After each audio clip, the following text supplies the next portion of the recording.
میں آج ایک خیال آپ کے ساتھ پیش کرنا چاہتا ہوں۔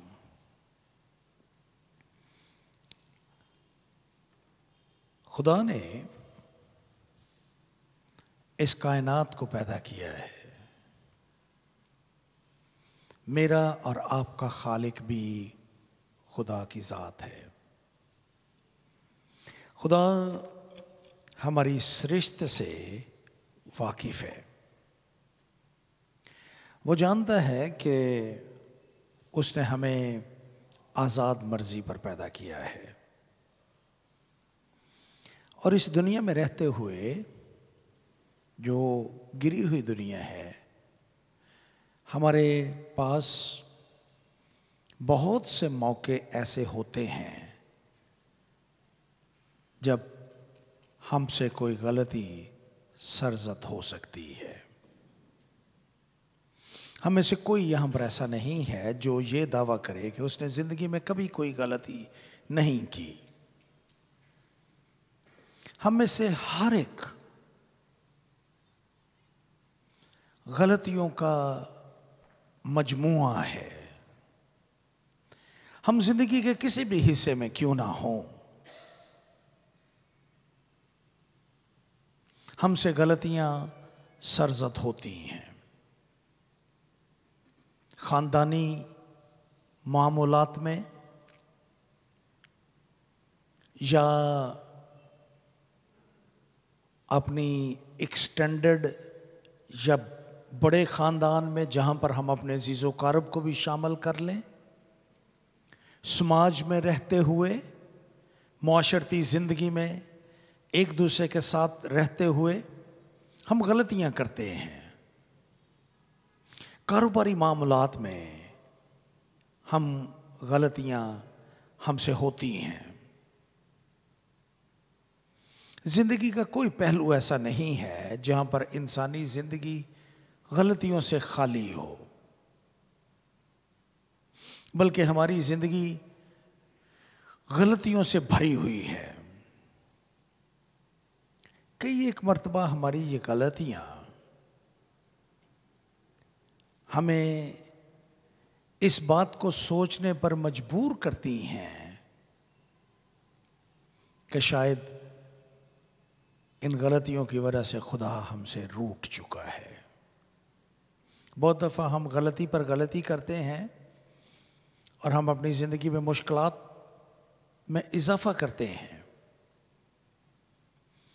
اور ہمیں یوں لگتا ہے کہ یہ مشکلات اب خدا کی طرف سے ہیں کیونکہ ہم نے غلطی کی ہے۔ ہم یہ نہیں سمجھتے کہ ہم غلطی پہ غلطی کر رہے ہیں۔ میں آج آپ کے سامنے ایک زبردست خیال خداوند کے کلام میں سے رکھنا چاہتا ہوں۔ میں آپ کو یہ بتانا چاہتا ہوں کہ جب ہم غلطیاں کرتے ہیں تو خدا ہمیں چھوڑ نہیں دیتا۔ جیسا کہ بہت دفعہ ہم سوچتے ہیں کہ خدا ہماری غلطیوں کی وجہ سے ہمیں چھوڑ دیتا ہے، ہمارے گناہوں کی وجہ سے، ہماری خطاؤں کی وجہ سے خدا ہمیں چھوڑ دیتا ہے۔ یہ خیال درست نہیں ہے۔ اب دیکھیے، خدا کی محبت اپنے لوگوں سے کس طرح سے قائم رہتی ہے۔ مقدس پطرس کے بارے میں غور کیجئے۔ خداوند یسوع مسیح کے لیے جب وہ اپنی صلیبی موت کا ذکر کرتے ہیں تو وہ کہتا ہے کہ میں جان دینے تک تیار ہوں، لیکن جب خداوند یسوع مسیح کی صلیبی موت کا وقت آیا اور وہ گرفتار ہوئے، 3 مرتبہ وہ خداوند کا انکار کرتا ہے، لیکن خداوند نے اسے ترک نہیں کیا۔ خداوند غلطی کے باوجود اس کو اپنے جلال کے لیے استعمال کرتے ہیں۔ اور وہی پطرس جو چند لوگوں کے سامنے خداوند یسوع مسیح کا انکار کرتا ہے، یہودیوں کے ایک بہت بڑے مجمع میں وہ خداوند کے نام کو جلال دیتا اور پیغام، مسیح مصلوب کا پیغام دیتا ہے، جس کی بدولت 3,000 5,000 لوگ ایک ہی دن میں خداوند یسوع مسیح کو قبول کرتے ہیں۔ خداوند ہماری غلطیوں کی سزا ہمیں یوں نہیں دیتا کہ وہ ہمیں چھوڑ دیتا ہے، بلکہ بعض اوقات کلام یہ بھی بیان کرتا ہے کہ وہ ہماری غلطیوں سے، کسی چھوٹی سی غلطی سے کوئی بڑا کام اس کو معجزے میں تبدیل کر دیتا ہے۔ آئیے غور کریں، پیدائش کی کتاب اس کا 15واں اور 16واں باب یہ بیان کرتا ہے کہ ابراہیم سے خدا نے وعدہ کیا تھا کہ میں تجھے ایک بہت بڑی قوم بناؤں گا، لیکن اس کے کوئی اولاد پیدا نہ ہوئی۔ سارا ابراہیم کو یہ کہتی ہے کہ تو میری لونڈی ہاجرہ کو لے لے، شاید خدا اس سے تجھے برکت دے۔ جب ہاجرہ ابراہیم کے پاس جاتی ہے اور اس کو یہ امید حاصل ہوتی ہے کہ وہ ابراہیم کے لیے اولاد پیدا کر سکے، تو وہ سارا کے ساتھ حسد کرنے لگتی ہے۔ پیدائش کی کتاب اس کا 16واں باب یہ بیان کرتا ہے کہ ابراہیم ہاجرہ کو اپنے گھر سے نکال دیتا ہے۔ یہ وہی باب ہے جہاں پر خدا کا فرشتہ شور کے بیابان میں اس پر ظاہر ہوتا ہے، اور وہیں اسی بیابان میں جب خدا کا فرشتہ اس کے ساتھ باتیں کرتا ہے تو ہاجرہ خدا کا نام اتائل روئی رکھتی ہے، یعنی خداوند بصیر ہے، خداوند دیکھتا ہے مصیبتوں میں۔ خداوند کا فرشتہ اس کو یہ نصیحت کرتا ہے کہ تو واپس جا اور اپنے آپ کو سارا کے سپرد کر دے۔ وہ ایسا ہی کرتی ہے، واپس چلی جاتی ہے۔ لیکن کچھ ہی دیر کے بعد ہم پیدائش کی کتاب کے 21ویں باب تک پہنچتے ہیں، جہاں پر اب سارا کے بھی بیٹا پیدا ہو چکا ہے، اسحاق، اور اسماعیل کی عمر بھی 13 برس ہو چکی ہے۔ اس کے بعد ایک مرتبہ پھر ہم یہ بیان پڑھتے ہیں کہ ہاجرہ کا بیٹا یعنی اسماعیل جو ابراہیم سے پیدا ہوا تھا، وہ ٹھٹھے مارتا ہے اسحاق کو، مذاق اڑاتا ہے اس کا۔ ایک مرتبہ پھر سارا ابراہیم سے یہ کہتی ہے کہ وہ ہاجرہ اور اسماعیل کو گھر سے نکال دے، اور ایسا ہی ہوا۔ ابراہیم نے صبح سویرے اٹھ کر روٹی اور پانی کی ایک مشک لی اور اسے ہاجرہ کو دیا، بلکہ اسے اس کے کندھے پر دھر دیا اور لڑکے کو بھی اس کے حوالے کر کے اسے رخصت کر دیا۔ سو وہ چلی گئی اور بیر سبا کے بیابان میں آوارہ پھرنے لگی۔ خداوند نے وعدہ کیا تھا اسماعیل کے بارے میں بھی۔ سو خداوند اسماعیل اور ہاجرہ کو پانی عطا کرتا ہے، ان کی نگہداشت کرتا ہے۔ لیکن یہ سارے واقعات بیان کرتے ہیں کہ سارا اور ابراہیم وہ ہاجرہ اور اسماعیل کی پیدائش کو ہاجرہ سے اپنی بہت بڑی غلطی مانتے تھے۔ ان کا خیال یہ تھا کہ انہوں نے غلط کیا ہے۔ ابراہیم بھی ایک مرتبہ وہ 16ویں باب میں ہاجرہ کو گھر سے نکالتا ہے جب وہ حمل سے تھی، اور اس کے بعد 21ویں باب میں اس وقت اس کو گھر سے نکالتا ہے جب اس کے بیٹے اسماعیل کی عمر 13 برس ہو چکی تھی۔ اسماعیل ابراہیم اور اس کے خاندان کے لیے گویا غلطی کا ایک نشان، سمبل بن چکا تھا۔ وہ اس کو غلطی تصور کرتے تھے۔ لیکن دن گزرتے گئے، دن ہفتے مہینوں میں مہینے سالوں میں تبدیل ہو گئے۔ ہم وقت کے ساتھ ساتھ سفر کرتے ہوئے پیدائش کی کتاب اس کے 37ویں باب میں پہنچتے ہیں۔ 37ویں باب میں اسحاق اس دنیا سے گزر چکا ہے، ابراہیم اس دنیا سے پردہ کر چکا ہے، سارا اس جہان سے جا چکی ہے، اور اب یعقوب اور اس کے بیٹوں کا وقت اور زمانہ تھا۔ یعقوب کے ایک بیٹے کا نام یوسف تھا، اور وہ خواب دیکھنے والا تھا۔ بعد میں وہ خوابوں کی تعبیر کرنے والا بنا، لیکن ابھی آغاز میں وہ خواب دیکھنے والا تھا۔ وہ خوابوں میں دیکھتا ہے کہ اس کے سارے بھائی اس کو سجدہ کر رہے ہیں، اس لیے اس کے بھائی اس سے نفرت کا اظہار کرتے ہیں۔ ایک دن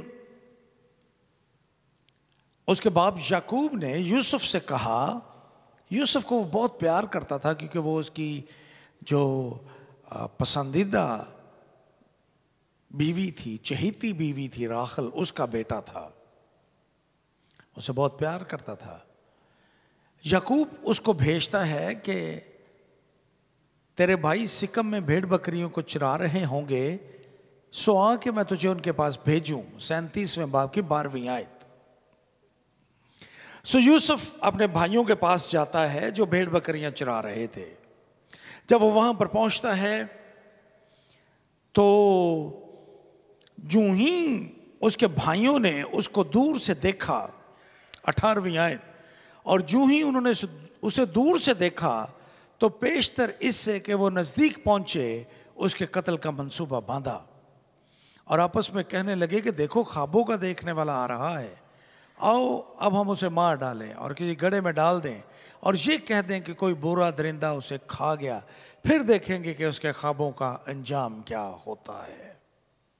یہ اس کے بھائی تھے، یہ اس کو مار ڈالنا چاہتے تھے، قتل کر دینا چاہتے تھے، لیکن تب روبن نے جو پلوٹھا تھا، یوسف کا سب سے بڑا بھائی تھا، اس نے اسے ان کے ہاتھوں سے بچایا اور کہا ہم اس کی جان نہ لیں، اور روبن نے ان سے یہ بھی کہا کہ خون نہ بہاؤ بلکہ اسے اس گڑھے میں جو بیابان میں ہے ڈال دو، لیکن اس پر ہاتھ نہ اٹھاؤ۔ وہ چاہتا تھا کہ اسے ان کے ہاتھ سے بچا کر اس کے باپ کے پاس سلامت پہنچا دے، لیکن روبن اکیلا تھا، اس کے باقی سارے بھائی اس کو مار ڈالنا چاہتے تھے۔ آپ ذرا غور کے ساتھ اس کہانی کو سنیے گا اور یہ دیکھیے گا کہ کس طرح سے خدا غلطیوں سے معجزات پیدا کرتا ہے۔ وہ اس کی قبا کو اتارتے ہیں اور اسے گڑھے میں ڈال دیتے ہیں، گڑھا سوکھا ہوا تھا، اس میں ذرا بھی پانی نہ تھا۔ ان کا خیال یہ تھا کہ اس کنویں میں یا اس گڑھے میں یوسف بھوکا اور پیاسا مر جائے گا، اور یوں وہ اپنے ہاتھوں سے اس کو قتل بھی نہیں کریں گے اور وہ مر بھی جائے گا، یہ ان کا خیال تھا۔ اور خود وہ گڑھے کے پاس کھانا کھانے کے لیے بیٹھ گئے۔ یوسف کی حالت پر غور کیجئے، وہ اپنے بھائیوں کو پکارتا ہوگا، روبن مجھے بچا لو، یہودا میری مدد کرو، لاوی میری مدد کرو۔ یہ اس کے بڑے بھائی تھے، لیکن کوئی بھی اس کی مدد کرنے کے لیے تیار نہیں تھا۔ وہ گڑھے میں زندگی اور موت کی کشمکش میں تھا۔ کلام میں لکھا ہے 25ویں آیت میں، جب وہ کھانا کھانے بیٹھے اور آنکھ اٹھائی تو دیکھا کہ ایک قافلہ آ رہا ہے جلاد سے جو مصر کو جا رہا تھا۔ یہودا نے اپنے بھائیوں سے کہا اگر ہم اپنے بھائی کو مار ڈالیں اور اس کا خون چھپائیں تو کیا نفع ہوگا، آؤ اسے بیچ ڈالیں۔ سو وہ اسے بیچ دیتے ہیں تاکہ وہ مصر میں چلا جائے۔ اگر میں نے چند لفظ یہ آیتیں پڑھتے ہوئے درمیان میں سے جان بوجھ کر چھوڑ دیے ہیں جو یہاں پہ لکھے ہیں بائبل میں، لیکن میں نے پڑھے نہیں آپ کے سامنے۔ اس کی وجہ یہ ہے کہ میں اس کو ایک سوال کے طور پر آپ کے ساتھ رکھنا چاہتا ہوں۔ اگر آپ بائبل کے طالب علم ہیں تو آپ کو یاد ہوگا کہ یوسف کے بھائیوں نے یوسف کو کن کے ہاتھ بیچا تھا؟ وہ تاجر کون تھے؟ وہ قافلہ کن کا تھا جو گرم مسالے اور روغن بلسان اور مر اونٹوں پر لادے ہوئے مصر کو جا رہا تھا؟ اسماعیلیوں کا۔ یہ اسماعیلیوں کا قافلہ تھا۔ اور اسماعیلی کون تھے؟ اسماعیل کی اولاد۔ اور اسماعیل کون تھا جس کو ابراہیم اور سارہ اپنی غلطی سمجھتے تھے؟ a mistake۔ اگر اس دن اسماعیلی نہ ہوتے تو یوسف اس گڑھے میں سسک سسک کر مر جاتا۔ اگر اس دن اسماعیلی نہ ہوتے تو یوسف کبھی مصر نہ پہنچتا۔ اگر اس دن اسماعیلی نہ ہوتے تو یوسف کبھی مصر میں دوسرے درجے کا حاکم نہ بنتا۔ اگر اس دن اسماعیلی نہ ہوتے تو نہ صرف مصر کی ایک بہت بڑی آبادی بلکہ ان کے اپنے خاندان بھی کبھی اناج کو حاصل نہ کر سکتے اور بھوک سے مر جاتے۔ یہ خدا کا پلان تھا۔ سو خدا اسی غلطی کو جس کو ابراہیم اور سارہ غلطی سمجھ رہے تھے، اسماعیل کو، اسی کی اولاد یعنی اسماعیلیوں کو استعمال کرتا ہے تاکہ وہ یوسف کی زندگی کو بچائیں۔ ابراہیم اس کا گریٹ گرینڈ فادر تھا، پردادا تھا اس کا، یوسف کا۔ ابراہیم جس چیز کو غلطی تصور کر رہا تھا، اس غلطی سے کو خدا نے استعمال کیا اس کے پڑپوتے کی جان بچانے کے لیے۔ سو آپ تھوڑی دیر کے لیے تصور کیجئے کہ کس طرح سے خدا ہماری غلطیوں کو اپنے جلال اور اپنے منصوبے کے لیے استعمال کرتا ہے۔ خروج کی کتاب میں پہنچتے ہیں۔ خروج کی کتاب میں ہمیں یہ بیان ملتا ہے کہ کس طرح سے خدا مقدس موسیٰ کی جان کو محفوظ کرتا ہے۔ موسیٰ بڑا ہوتا ہے، 40 برس کا ہو جاتا ہے، اور وقت آ گیا ہے تاکہ وہ بنی اسرائیل کو ملک مصر سے رہائی عطا کرنے میں اپنا رول ادا کرے۔ لیکن موسیٰ ایک دن باہر نکلا اور اس نے کیا دیکھا کہ ایک مصری ایک عبرانی کو لڑ رہا ہے اس سے۔ موسیٰ نے اس مصری کو قتل کر دیا۔ یہ ایک غلطی تھی موسیٰ کی۔ اس غلطی کے نتیجے میں یہ ہوا کہ اس کو وہاں سے بھاگنا پڑا۔ 40 برس گزر گئے بیابان میں، اپنے سسر کی بھیڑ بکریاں چرا رہا ہے۔ ایک ایسا شخص جس نے مصر کے درباروں میں رہ کر علم، حکمت اور دانائی اور اس زمانے کی ساری سائنسز سیکھی تھیں، اب وہ بھیڑ بکریاں چرا رہا ہے 40 برس تک۔ اور اب اس کے دل میں یہ ہے کہ میں نے چونکہ غلطی کی ہے، میں نے ایک مصری کو مار دیا ہے، اس لیے میں اب دوبارہ کبھی مصر نہیں جا سکتا۔ لیکن جب اس کی عمر 80 برس کی ہوئی، 40 برس بیابان میں بھی گزر گئے، تو ایک دن خدا اس پر ظاہر ہوا۔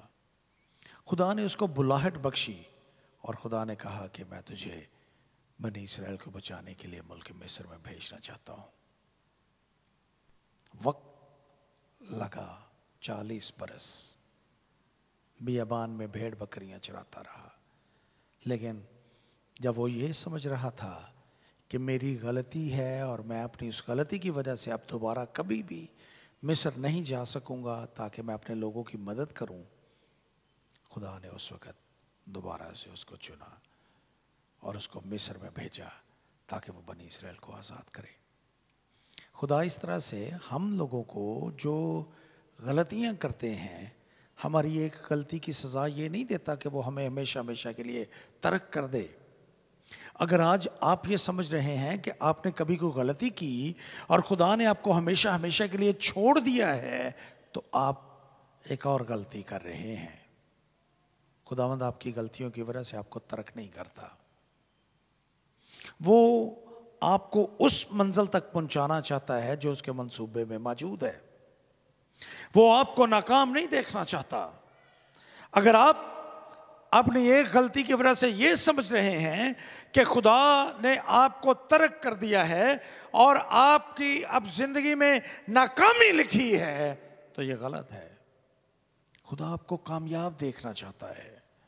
وہ آپ کی غلطیوں کو نظر انداز کر کے آپ کو آگے بڑھنے میں آپ کی مدد کرنا چاہتا ہے۔ وہ آپ کی غلطیوں کو آپ کی زندگی میں معجزات میں تبدیل کرنا چاہتا ہے۔ آئیے ایک اور مثال دیکھیں۔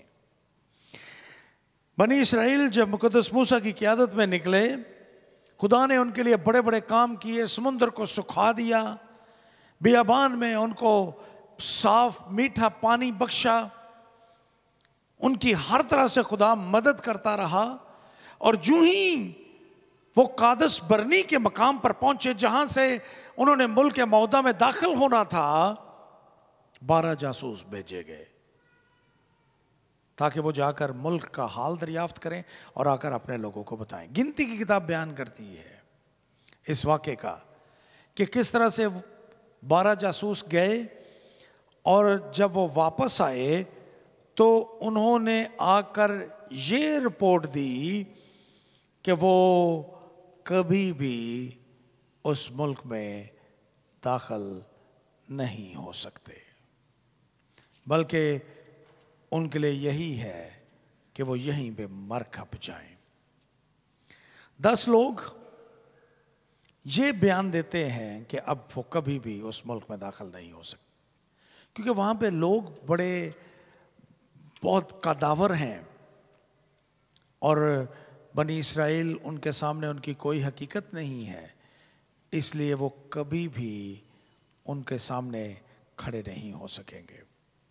10 لوگوں نے یہ بیان دیا، جبکہ کالب اور یشوع یہ کہتے ہیں کہ وہ جا سکتے ہیں۔ 13واں باب اس کا بیان کرتا ہے، گنتی کی کتاب اس کا 13واں باب۔ کالب اور یشوع نے ان کو کہا کہ نہیں، ہم چلے جائیں گے، لیکن ان لوگوں نے غلطی کی۔ اور یہاں پر یہ لکھا ہے کہ وہ 14ویں باب کی پہلی آیت میں لکھا ہے، تب ساری جماعت زور زور سے چیخنے لگی، اور وہ لوگ سارے اس رات روتے ہی رہے، اور کل بنی اسرائیل موسیٰ اور ہارون کی شکایت کرنے لگے اور کہنے لگے، ہائے کاش ہم مصر میں مر جاتے، کاش اس بیابان ہی میں مر جاتے۔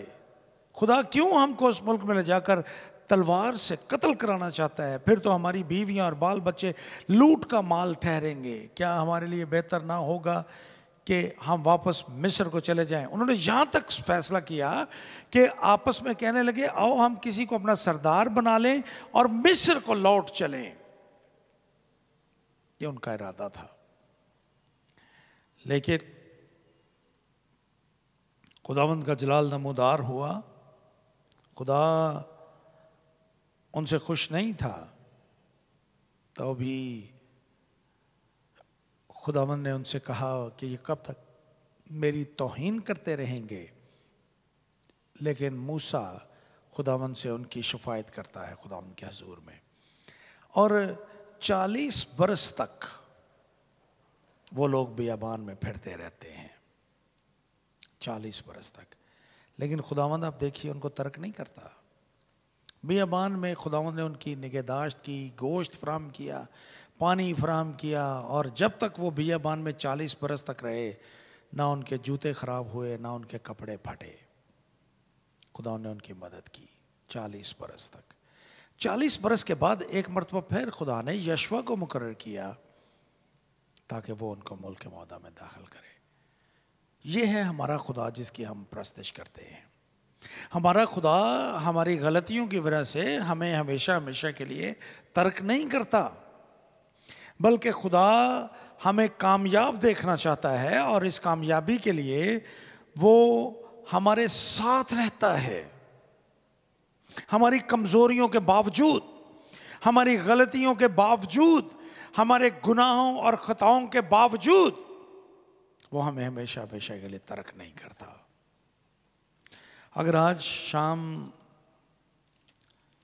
آپ یہ تصور کر رہے ہیں کہ خدا نے آپ کو ترک کر دیا ہے، تو میں آپ کو یہ پیغام دینا چاہتا ہوں کہ نہیں، خداوند نے آپ کو ترک نہیں کیا، خداوند نے آپ کو نہیں چھوڑا۔